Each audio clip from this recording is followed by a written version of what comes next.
Chapter 10. With a stupid plan, the Dragon King breaks the laws of heaven. Minister Wei sends a letter to an officer of hell. We shall not discuss how Chen Guangri performed his duties, or Xianzang cultivated his conduct. Instead we shall talk about two wise men who lived beside the banks of the river Jing outside the city of Chang'an. One was an old fisherman called Zhang Xiao, and the other was a woodcutter called Li Ding. They were both advanced scholars who had never taken the official examination, lettered men of the mountains. One day, when Li Ding had sold his load of firewood and Zhang Xiao had sold his basketful of carp in Chang'an City, they went into a tavern, drank till they were half tipsy, and strolled slowly home along the banks of the Jing, each holding a bottle in his hand. "Brother Li," said Zhang Xiao, "it seems to me that people who struggle for fame kill themselves for it, those who compete for profit die for it, those who accept honors sleep with a tiger in their arms, and those who receive imperial favors walk around with snakes in their sleeves. Taking all in all, we are much better off living free among our clear waters and blue hills. We delight in our poverty and follow our destinies." "You are right, Brother Zhang," said Li Ding, "but your clear waters have nothing on my blue hills." "Your blue hills are not a patch on my clear waters," retorted Zhang Xiao, "and here is a lyric to the tune of The Butterfly Loves the Flowers to prove it. The skiff is tiny amid the misty expanse of waves, calmly I lean against the single sail, listening to the voice of Zishi the beauty. My thoughts and mind are cleared, I have no wealth or fame as I toy with the waterweed and the rushes. To count a few gulls makes the journey happy. In the reedy bend under the willow bank, my wife and children smile with me. The moment I fall asleep, wind and waves are quiet, no glory, no disgrace, and not a single worry." Journey to the West. Chapter 10. 126. "Your clear waters are no match for my blue hills," said Li Ding, and there is another lyric to the same tune to prove it. It goes: "The cloudy woods are covered with pine blossom.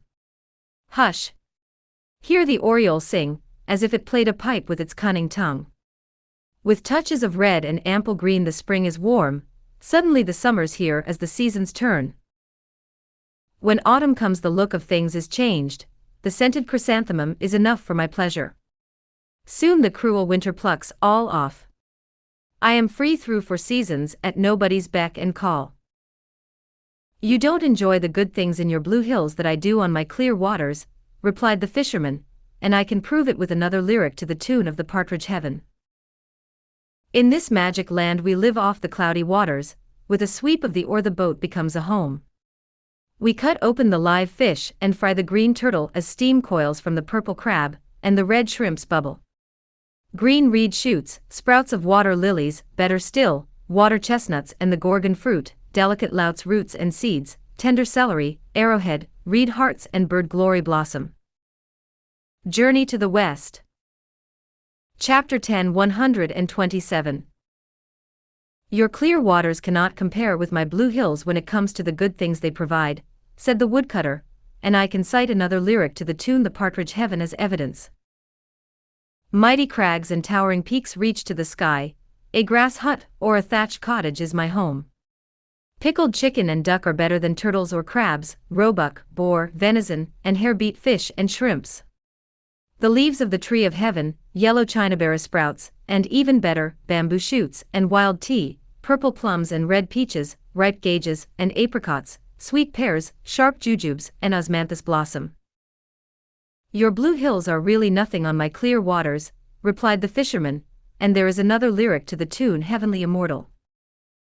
"In my little boat I can stay where I like, having no fear of the many misty waves. Drop the hook, cast wide the net, to catch fresh fish, even without fat or sauce, they taste delicious as the whole family eats its meal together. When there are fish to spare I sell them in Chang'an market to buy good liquor, and get a little drunk. Covered with my grass cloak I sleep on the autumn river." Journey to the West. Chapter 10. 128. "Snoring soundly without a care, not giving a damn for honor and glory. Your clear waters still aren't as good as my blue mountains," came back the woodcutter, "and I too have a heavenly immortal lyric to prove it. where I build a little thatched hut under the hill. The bamboo, orchid, plum, and pine are wonderful. As I cross forests and mountains to look for dry firewood, nobody asks awkward questions, and I can sell as much or as little as the world wants. I spend the money on wine and I'm happy, content with my earthenware bowl and china jug. When I've drunk myself blotto, I lie in the shade of the pine. No worries, no books to balance, what do I care about success or failure? Brother Lee, said the fisherman, you don't make as easy a living in the hills as I do on the water, and I can prove it with a lyric to the tune "The Moon on the West River." The smartweed's flowers are picked out by the moon while the tangled leaves of rushes sway in the wind. Clear and distant the azure sky, empty the Chu River, stir up the water and the stars dance. Journey to the West. Chapter 10 129. Big fish swim into the net in shoals, little ones swallow the hooks in swarms, boiled or fried they taste wonderful. I laugh at the roaring river and lake. Brother Zhang, replied the woodcutter, the living I make in the hills is much easier than yours on the water, and I can prove it with another moon on the West River lyric. Withered and leafless rattan fills the paths, old bamboo with broken tips covers the hillside. Where vines and creepers tangle and climb, I pull some off to tie my bundles. Elms and willows hollow with decay, pines and cedars cracked by the wind, I stack them up against the winter cold, and whether they're sold for wine or money is up to me. Although you don't do too badly in your hills, your life is not as elegant as mine on the water, said the fisherman, as I can show with some lines to the tune "The Immortal" by the river. As the tide turns, my solitary boat departs, I sing in the night, resting from the oars. From under a straw cape the waning moon is peaceful. The sleeping gulls are not disturbed as the clouds part at the end of the sky. Tired, I lie on the Isle of Rushes with nothing to do, and when the sun is high I'm lying there still. Journey to the West. Chapter 10 130. I arrange everything to suit myself.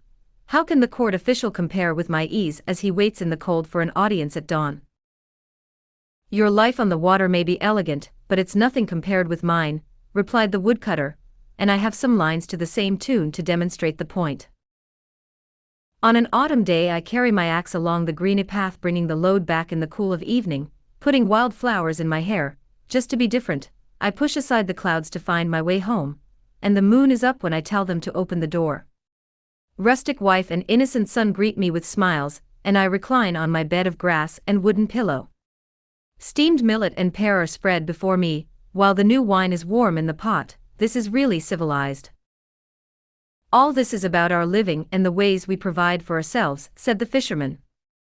I can prove to you that your leisure is nowhere near as good as mine with a poem that goes. Idly I watch the white cranes as they cross the sky. As I moor the boat at the river's bank, a blue door gives me shade. Leaning on the sail I teach my son to twist a fishing line. When rowing's done I dry the nets out with my wife. A settled nature can really know the calm of the waves, a still body feels the lightness of the breeze. Always to wear a green straw cape and a blue straw hat. Journey to the West. Chapter 10 131. Is better than the purple robes of the court. Your leisure doesn't come up to mine, replied the woodcutter, as this poem I shall now recite demonstrates. With a lazy eye on the white clouds in the distance, I sit alone in a thatched but then close the bamboo door. When there's nothing to do I teach my son to read. Sometimes a visitor comes, and we play a game of chess. When I'm happy I take my stick and walk singing along the paths, or carry my lute up the emerald hills. Grass shoes with hempen thongs, a cloak of coarsest cloth, a mind relaxed, better than wearing silk. Li Ding, said the other, how truly it can be said of us that by reciting some verses we become close friends. What need for golden wine cups and a sandalwood table? But there is nothing remarkable in just reciting verses. What would you say if we made couplets in which we each contributed a line about our lives as fisherman and woodcutter? Brother Zhang, said Li Ding, that is an excellent suggestion. Please be the one to start. Here are their couplets. My boat is moored in the green waters amid the misty waves, my home is in the wilds, deep in the mountains. How well I like the swollen stream under the bridge in spring, My delight is a mountain peak swathed in clouds at dawn. Dragon-sized fresh carp cooked at any time, dry, rotten, firewood always keeps one warm. A full array of hooks and nets to support my old age, carrying wood and making twine will keep me till I die. Journey to the West. Chapter 10 132. Lying back in a tiny boat watching the flying geese, reclining beside the grassy path, and hearing the wild swans call. I have no stall in the marketplace of tongues, I've left no trace in the sea of disputation. The nets hung to dry beside the brook are like brocade, an axe well honed on rock is sharper than a spear. Under the shining autumn moon I often fish alone, I meet nobody on the solitary mountain in spring. I trade my surplus fish for wine and drink it with my wife, when I've wood to spare I buy a bottle and share it with my sons. Singing and musing to myself I'm as wild as I care to be, long songs, long sighs, I can let myself be crazy. I invite my brothers and cousins and fellow boatmen, leading my friends by the hand I meet the old man of the wilds. As we play guess fingers the cups fly fast, when we make riddles the goblets slowly circulate. Sauté or boiled crab is a delight every morning, plenty of fried duck and chicken cooked in ashes every day. As my simple wife brews tea, my spirits are untrammeled. While my mountain spouse cooks supper, my mind is at ease. At the coming of dawn I wash my stick in the ripples, when the sun rises I carry firewood across the road. After the rain I put on my cloak to catch live carp, I wield my axe before the wind to fell a withered pine. I cover my tracks and hide from the world, acting the imbecile, I change my name and pretend to be deaf and dumb. Journey to the West. Chapter 10 133. Brother Li, said Zhang Xiao. I unfairly took the first lines just now, so now it's your turn to compose the first lines while I follow you. Thus they continued. The man of the mountains acting mad under wind and moon, the haughty and unwanted dotard of the river. With his share of idleness, and able to be quite free, no sound from his voice as he revels in his peace. On moonlit nights he sleeps secure in a cottage of thatch, he lightly covers himself at dusk with clothes of reed. His passion spent, he befriends the pine and the plum, he is happy to be the companion of cormorant and gull. Fame and profit count for nothing in his mind, his ears have never heard the clash of arms. One is always pouring out fresh rice wine, the other has wild vegetable soup with every meal. One makes a living with 2 bundles of firewood, the other supports himself with rod and line. One idly tells his innocent son to sharpen the axe of steel, the other quietly bids his slow-witted child to mend the nets. In spring one likes to see the willows turning green, when the seasons change the other enjoys the rushes blue. Avoiding the summer heat, one trims the new bamboo. The other gathers water chestnuts on cool July evenings. When frost begins, plump chickens are killed each day, in mid-autumn the crabs are at their best and always in the pot. Journey to the West. Chapter 10 134. When the sun rises in winter, the one is still asleep, the other keeps cool in the dog days of summer. Throughout the year one does as he pleases in the hills, in all 4 seasons the other is happy on the lake. By gathering firewood you can become an immortal, there is nothing worldly about fishing. Sweet smell the wild flowers growing outside my door, smooth are the green waves lapping at my boat. A contented man never speaks of high honors, a settled nature is stronger than a city wall. Higher than a city wall for resisting enemy armies, more illustrious than holding high office and listening to imperial decrees. Those who are happy with mountains and rivers are few indeed, thank heaven, thank earth, and thank the spirits. When the 2 of them had recited their verses and matched couplets they came to the place where their ways parted and bowed to each other to take their leave. Brother Li, said Zhang Xiao, look after yourself on your way home, and keep a sharp lookout for tigers up in the hills. If you met with an accident then an old friend would be missing on the road tomorrow. This made Li Ding angry. You scoundrel, he said, I'm your friend, I'd die for you. How could you put such a curse on me? If I'm killed by a tiger, you'll be capsized by a wave. I'll never be capsized, retorted Zhang Xiao. In nature there are unexpected storms and in life unpredictable vicissitudes, quoted Li Ding. So how can you be sure you'll never have an accident? Brother Zhang, replied the fisherman, despite what you just said, it's your life that's insecure, whereas my life is certain. I'm sure that I shan't have an accident. Your life on the water is very dangerous and insecure, said the woodcutter, so how can you be so certain? There's something you don't know, said Zhang Xiao. Every day I give a golden carp to a fortune teller on the Westgate Street in Chang'an, and he passes a slip into my sleeve telling me I'll catch something every time provided I go to the right place. I went to buy a forecast from him today, and he told me that if I cast my Journey to the West. Chapter 10 135. Nets to the east of the bend in the Jing River and lowered my lines on the western bank. I would be bound to get a full load of fish and shrimps to take home. Tomorrow I shall go into town to sell them to buy wine, and we can continue our talk then, brother. With this they parted. How true it is that if you talk on the road there will be someone listening in the grass.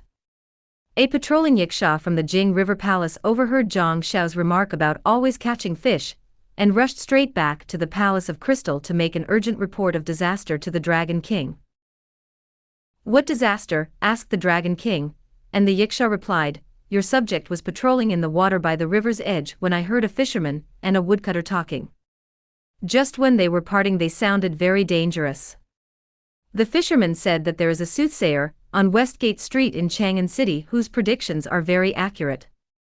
The fisherman gives him a golden carp every day, and he hands the fisherman a slip saying that he'll catch fish at every attempt. If his calculations are so accurate, won't all we waterfolk be wiped out? Shall we fortify the water palace, or shall we make some leaping waves to strengthen your majesty's prestige? The Dragon King seized his sword in a great rage, intending to go straight to Chang'an City and destroy this fortune teller, but then his dragon sons and grandsons, shrimp officials, crab soldiers, shed generals, mandarin fish ministers and carp premier submitted a joint memorial that read, "We beg your majesty not to act in anger." As the saying goes, words overheard are not to be trusted. If your majesty were to go now you would have to be accompanied by clouds and helped by rain, and if this frightens the common people of Chang'an, heaven may take offense. Your majesty is capable of making all sorts of transformations, and of appearing and vanishing unexpectedly, so you should change into a scholar for this visit to Chang'an. If you find that it is true, you will be able to punish him at your leisure, and if it turns out to be false, you will avoid killing an innocent man. Taking their advice, the Dragon King put aside his sword, and without raising clouds or rain he climbed out on the back, shook himself, and turned into a scholar dressed in white. He was handsome and noble, towering into the clouds. His step was stately, and he observed the rules of conduct. In his speech he showed his respect for Confucius and Mencius. His manners were those of the Duke of Zhou and King Wen. He wore a gown of jade green silk, a cloth wrapped casually round his head. Once on the road he strode straight to Westgate Street in Chang'an City, where he saw a crowd of people pushing and shouting. One of them was proclaiming grandiloquently, "He who was born under the dragon will clash with the one who belongs to the tiger." Although the cyclical characters are supposed to be in concordance, I'm afraid that the year planet may be offended by the Sunday. As soon as he heard this the dragon Journey to the West. Chapter 10 136. King knew that this was the place where fortunes were told, so he pushed through the crowds to look inside. He saw four walls covered with pearls, a room full of silken embroideries, incense ever rising from a burner, clear water in a porcelain pot. On either side were paintings by Wang Wei. High above the seat hung a picture of the Devil Valley Hermit. An inkstone from Duingzi County, golden smoke ink, on which leant a large brush of finest hairs, a forest of fiery pearls, the prediction of Guo Pu, as he diligently compared them to the Taizong Xi and Jing. He was deeply versed in the 6 lines of the diagrams, a great expert on the 8 trigrams. He understood the principles of heaven and earth, and saw into the feelings of gods and devils. He knew all about the cyclical numbers, and had a clear picture of the constellations. He saw the events of the future, the events of the past, as if in a mirror. Which house would rise, which house would fall? Journey to the West. Chapter 10 137. He could tell with divine perception. He knew when good and bad was coming. Could predict death and survival. His words hastened wind and rain. When he wielded his writing brush, gods and devils trembled. His name was written on a signboard. Master of Divination Yuan Shaocheng. Who was he? He was Yuan Shaocheng, the uncle of Yuan Tiangang, the imperial astrologer. He was famous throughout the country, and the leading member of his profession in Chang'an. The Dragon King went in to see him, and when they had greeted each other he asked the Dragon King to sit down, while a servant brought tea. "What have you come to ask about, sir?" asked the soothsayer, and the Dragon King replied, "I beg you to uncover the secrets of the sky for me."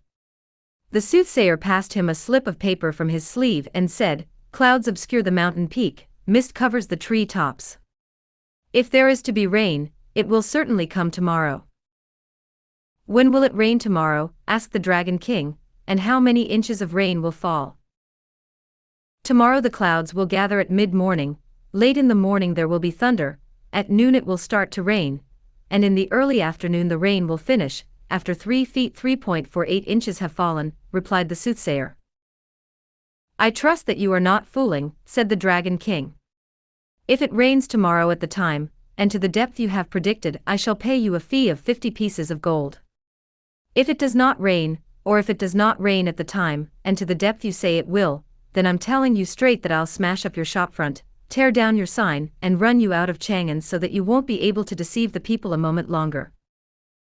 "That is entirely up to you," replied the other cheerfully. "We shall meet again tomorrow after the rain." The Dragon King took his leave, and went back to his watery palace from Chang'an. The greater and lesser water spirits greeted him with the question, "How did your Majesty's visit to the soothsayer go?" "It was all right," he replied, "but he was a smooth-tongued fortune-teller. When I asked him when it would rain, he said tomorrow. When I asked what time of day it would be and how much would fall, he said that at mid-morning the clouds would gather, late in the morning it would thunder, at noon it would start to rain, and early in the afternoon it would stop raining. He also said that 3 feet 3.48 inches of rain would fall. I made a wager with him that if his prediction turned out to be true, I'd give him 50 ounces of gold, but if he got it at all wrong, I'd smash up his shopfront, I'd drive him out, so that he wouldn't be able to deceive the public any longer." The watery tribe laughed and said, "Your Majesty is the General Superintendent of the 8 rivers, and the great dragon god of the rain, so only you can know whether there will be rain. How dare he talk such nonsense? That fortune-teller is bound to lose, absolutely bound to." Journey to the West. Chapter 10 138. Just as all the dragon's sons and grandsons were laughing and talking about this with the fish ministers and crab soldiers, a shout was heard from the sky, "Dragon King of the Jing River, prepare to receive an imperial decree." They all looked up and saw a warrior in golden clothes coming towards the watery palace with a decree from the Jade Emperor in his hands. This alarmed the Dragon King, who straightened his clothes, stood up solemnly, burnt incense and received the decree. The gold-clad warrior returned to the sky. Giving thanks for the imperial grace, the Dragon King opened the letter and read. "We order the superintendent of the 8 rivers to travel with thunder and lightning, and succor the city of Chang'an with rain." The time and the amount on the decree were exactly the same as those foretold by the soothsayer, which so startled the Dragon King that he passed out. When he came round a moment later he said to the watery tribe, "How can there be a man of such powers in the mortal world? He is really someone who knows everything about heaven and earth. I'm bound to be beaten by him." "Your Majesty should not worry," submitted General Shad in a memorial. "There will be no difficulty about beating him. Your subject has a humble plan that I can guarantee will shut that scoundrel's mouth." When the Dragon King asked what the plan was, the general replied, "Make it rain at the wrong time, and not quite enough, so that his predictions are wrong, and then you will surely beat him. There will be nothing to stop you smashing his sign to smithereens and running him out of town." The Dragon King accepted his advice and stopped worrying. The next day he ordered Viscount Wind, Duke Thunder, the Cloud Youth and Mother Lightning to go to the sky above the city of Chang'an.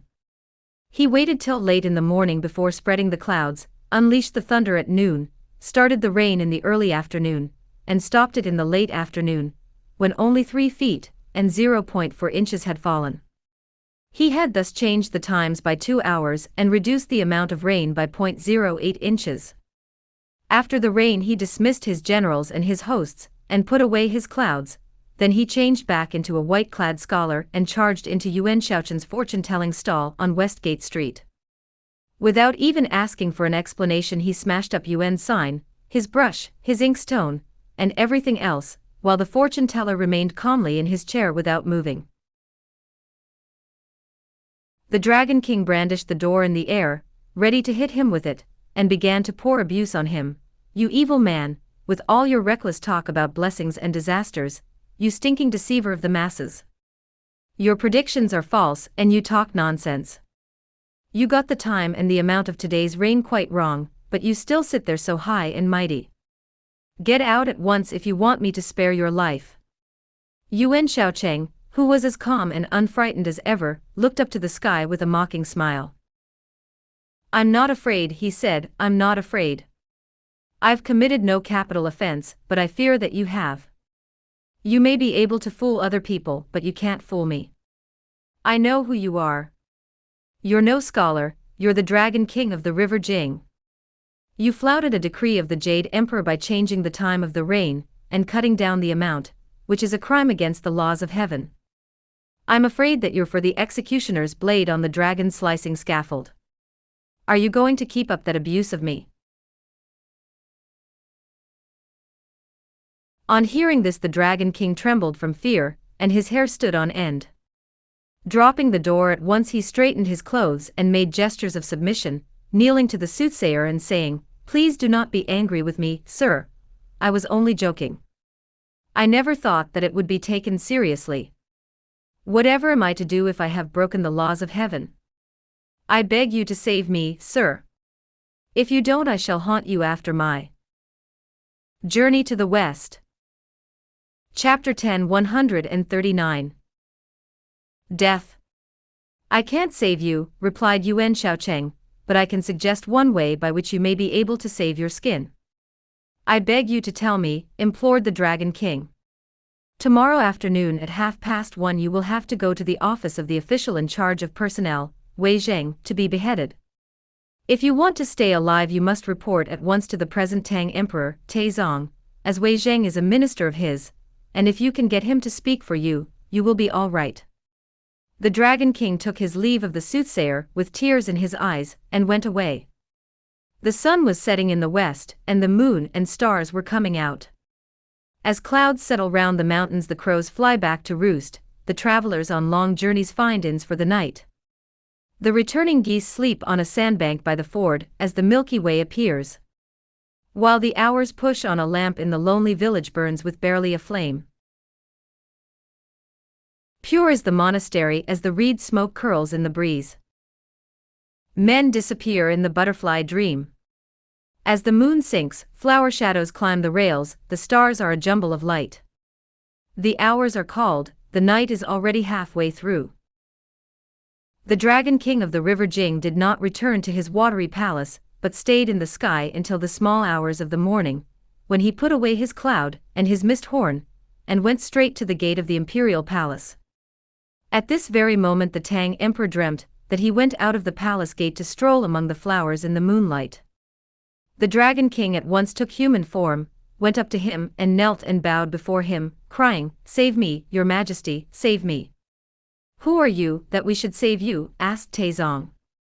"Your majesty is a true dragon," replied the Dragon King, "and I am a wicked dragon. As I have offended against the laws of heaven, I am due to be beheaded by your majesty's illustrious minister Wei Zheng, the official in charge of personnel, so I have come to beg you to save me. Journey to the West. Chapter 10 140. If you are supposed to be beheaded by Wei Zheng, we can save you, so set your mind at rest and go along now, said the Tang Emperor.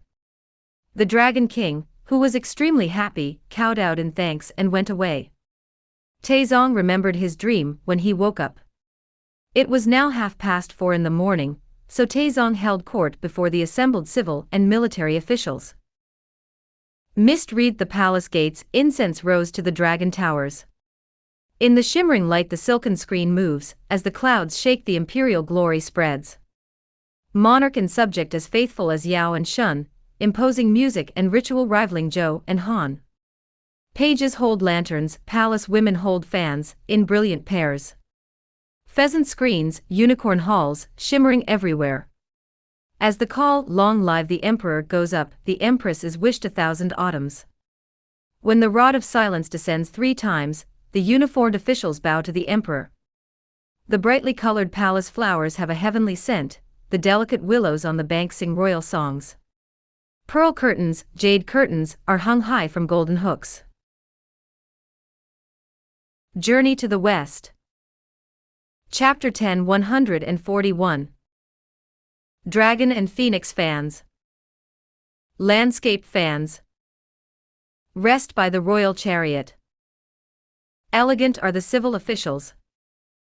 Vigorous the generals. By the imperial way high and low are divided. They stand by rank beneath the palace steps. The ministers with their purple-corded seals ride 3 elephants. May the emperor live as long as heaven and earth. When the officials had all done homage they divided into their groups. The Tang emperor looked at them one by one with his dragon and phoenix eyes.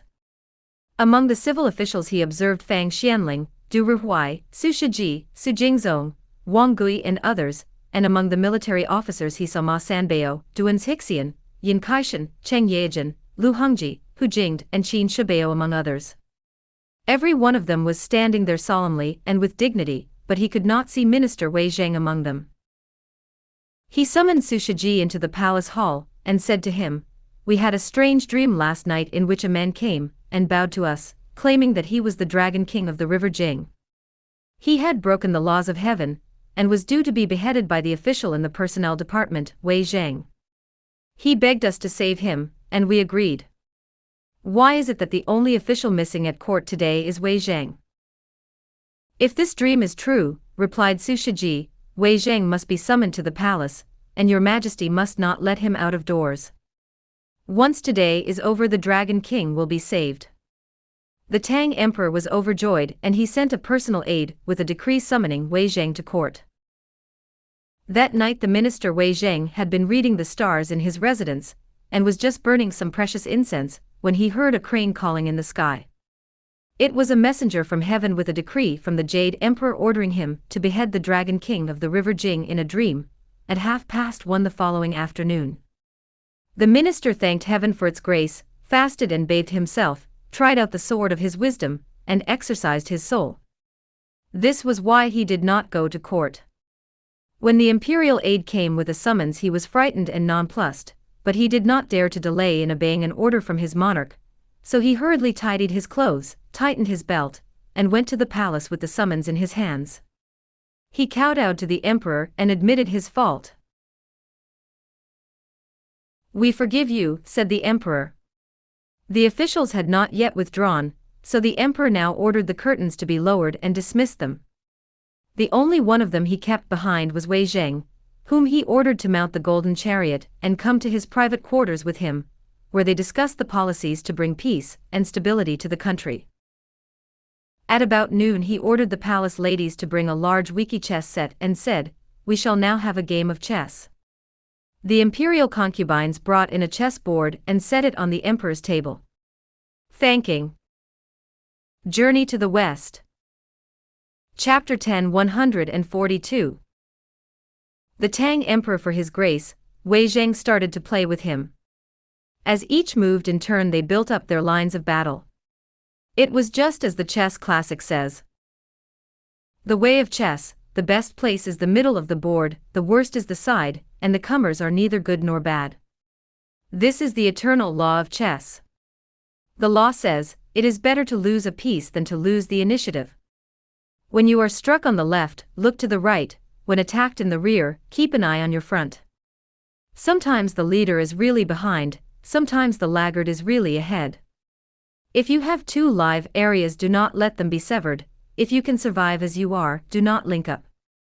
Do not spread yourself out too thinly, do not crowd your pieces too closely. Rather than being niggardly with your pieces, lose them and win the game. Rather than moving for no reason, it is better to strengthen your position. When he has many and you have few, concentrate on survival. When you have many and he has few. Journey to the West. Chapter 10 143. Extend your positions. The one who is good at winning does not have to struggle. The one who draws up a good position does not have to fight. The one who fights well does not lose. The one who loses well is not thrown into confusion. Open your game with conventional gambits and end by winning with surprise attacks. When the enemy strengthens himself for no apparent reason, he is planning to attack and cut you off. When he abandons small areas and does not rescue them, his ambitions are great. The man who places his pieces at random has no plans. The man who responds without thinking is heading for defeat. The Book of Songs says, "Be cautious and careful, as if you were walking on the edge of a precipice." This is what it means. There is a poem that goes, "The board is the earth, the chessmen heaven, the colors, positive and negative. When you reach that subtle state when all the changes become clear, you can laugh and brag about the chess-playing immortals." Journey to the West. Chapter 10 144. As sovereign and minister played their game of chess, it was 1:30. Although the game was not over, Wei Zheng slumped down beside the table and started to snore, fast asleep. "Worthy minister," said Taizong with a smile, "you have exhausted your mind in strengthening the country, and tired yourself out building the empire. That is why you have fallen asleep without realizing it." The emperor said no more and let him sleep. Not long afterwards, Wei Zheng woke up, prostrated himself on the floor, and said, "Your subject deserves 10,000 deaths. I fell asleep without knowing what I was doing, and I beg your majesty to forgive your subject's criminal discourtesy to his sovereign." "What criminal discourtesy have you committed?" the emperor asked. "Rise and take the pieces off the board so that we may start again." Wei Zheng thanked him for his grace, and was just taking the pieces in his hand, when he heard shouting outside the palace gates. Qin Shibao, Sumo Gong and some others brought in a dragon's head dripping with blood, threw it to the floor in front of the emperor, and reported, "Your Majesty, seas have gone shallow and rivers have run dry, but such a sight as this was never seen by human eye." The emperor and Wei Zheng rose to their feet, and asked where it had come from. "This dragon's head fell from a cloud at the crossroads at the end of the 1,000-yard portico, and your humble subjects dared not fail to report it," said Qin Shibao and Sumo Gong. "What does this mean?" the Tang emperor asked Wei Zheng in astonishment. "Your subject beheaded it in a dream just now," replied Wei Zheng, kowtowing. "But I never saw you move your hand or body when you were dozing," said the shocked emperor, "and you had no sword, so how could you have beheaded it?" "My lord," replied Wei Zheng, "your subject was bodily in your presence but far away in my dream. I was bodily in your presence reaching the end of a game. When I shut my eyes and felt drowsy, I went far away in my dream, riding a magic cloud, bursting with energy." Journey to the West. Chapter 10 145. That dragon was on the dragon-slicing scaffold where he had been tied by the officers and soldiers of heaven. Then your minister said, "You have broken the laws of heaven, and deserve the death penalty. I bear a heavenly mandate to behead you." When the dragon heard, he was bitterly grieved. Your subject marshaled his spirits. When the dragon heard, he was bitterly grieved, pulled in his claws, laid down his scales and gladly prepared to die. Your subject marshaled his spirits, hitched up his clothes, stepped forward and raised the blade. With a snick the sword came down, and the dragon's head fell into the void. Emperor Taizong's feelings on hearing this were mixed.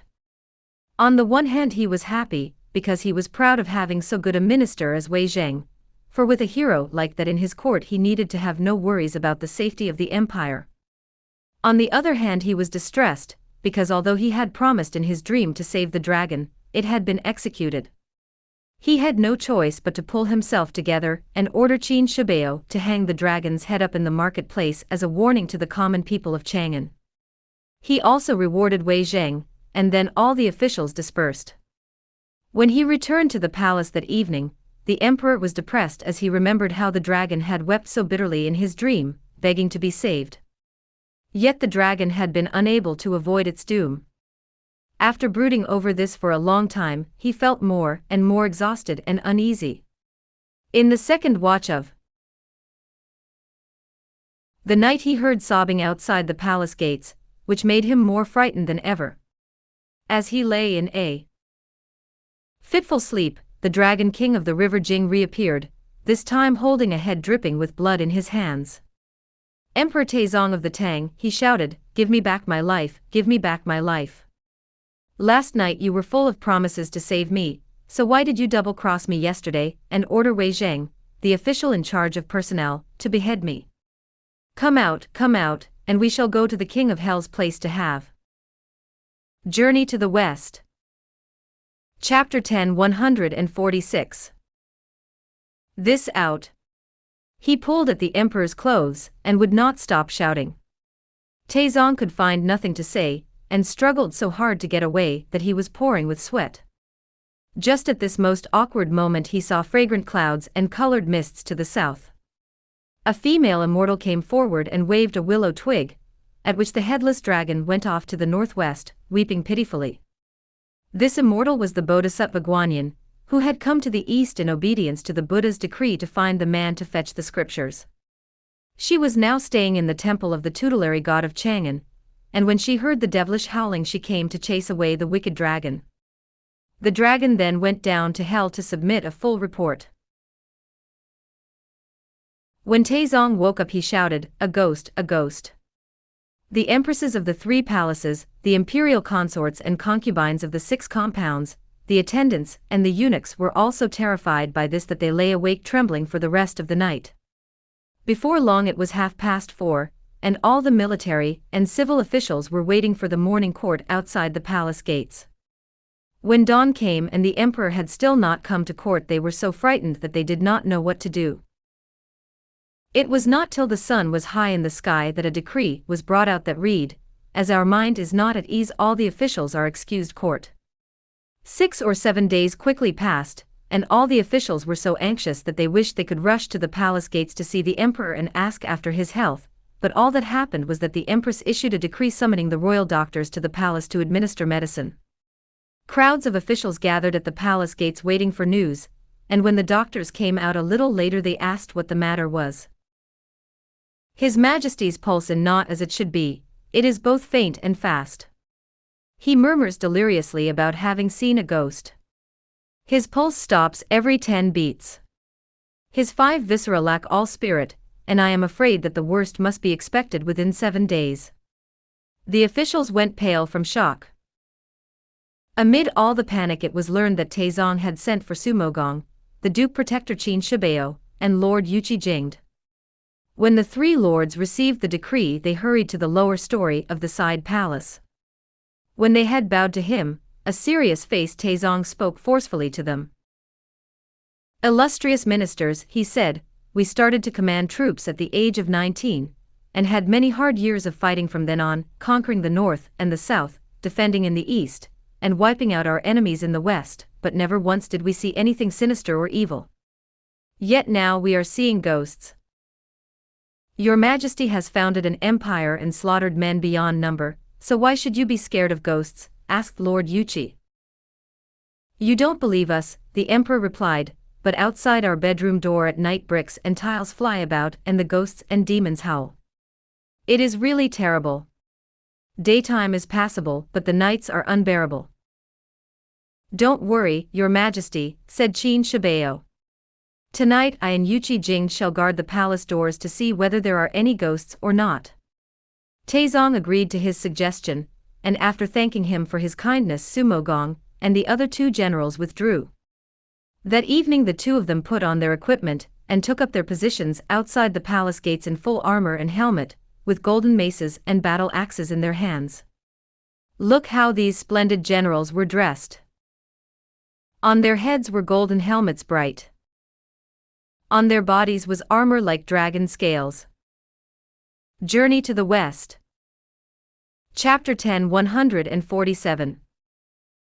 Magic clouds glisten in front of their heart-protecting mirrors.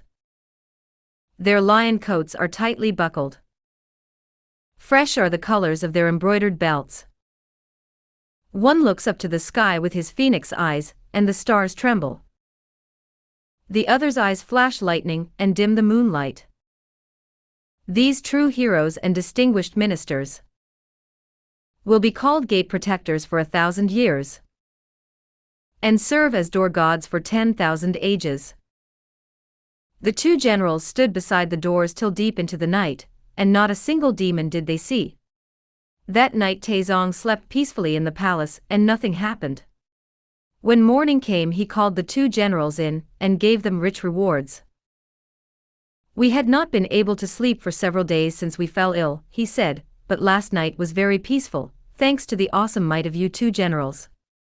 Please go and rest now so that you can guard us again tonight. The two generals thanked him and left. For the next 2 or 3 nights they stood guard and all was quiet, but the emperor ate less and less as his illness took a turn for the worse. Not wishing to put the two generals to any more trouble, he summoned them to the palace with Du Ruhuai and Fang Xianling. These were the instructions he gave them. Although we have enjoyed peace for the last 2 days, we are unhappy about the night-long ordeals we have imposed on Generals Qin and Yuchi.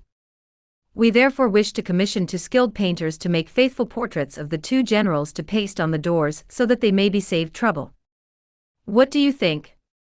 In obedience to the imperial decree the officials chose 2 men who could draw a good likeness, and the two generals wore their armor as before while they were painted. Then the pictures were stuck on the doors, and there was no trouble that night. The next 2 or 3 days were peaceful too, but then the emperor heard bricks and tiles banging and crashing once again at the Jose gate. He summoned his officials at dawn and said, "There has, thank goodness, been no trouble at the front gates for several days now, but there were noises at the back gates last night that practically scared me to death." Sumogong went forward and submitted this suggestion. When there was trouble at the front gates Yuchi Jing and Qin Shubeo protected your majesty. Now there is trouble at the back gates Wei Zheng should be ordered to stand guard. Taizong approved his suggestion, and ordered Wei Zheng to stand guard at the back gates that night. Wei Zheng received the edict, and that night he put on his best clothes, belted himself tightly, and took up his vigil outside the Jose gate. He was a true hero.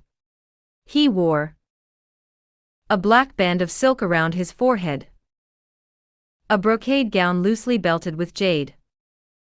Journey to the West. Chapter 10 148.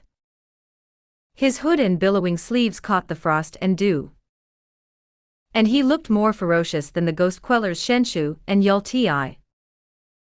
On his feet he wore black boots for motionless movement. In his hand he wielded a keen-edged blade with great ferocity. He looked around with glaring eyes. What evil spirit would have dared approach? No devils were seen all night, but although nothing happened at the front or back gates the emperor's condition still deteriorated. One day the Empress Dowager issued an edict summoning the officials to discuss funeral arrangements. Taizong sent for Sumogong and gave him orders about affairs of state, instructing him to look after the heir to the throne in the way that Liu Bei, the ruler of Shu, had instructed Zhuge. When he had finished speaking he was bathed and put into clean clothes.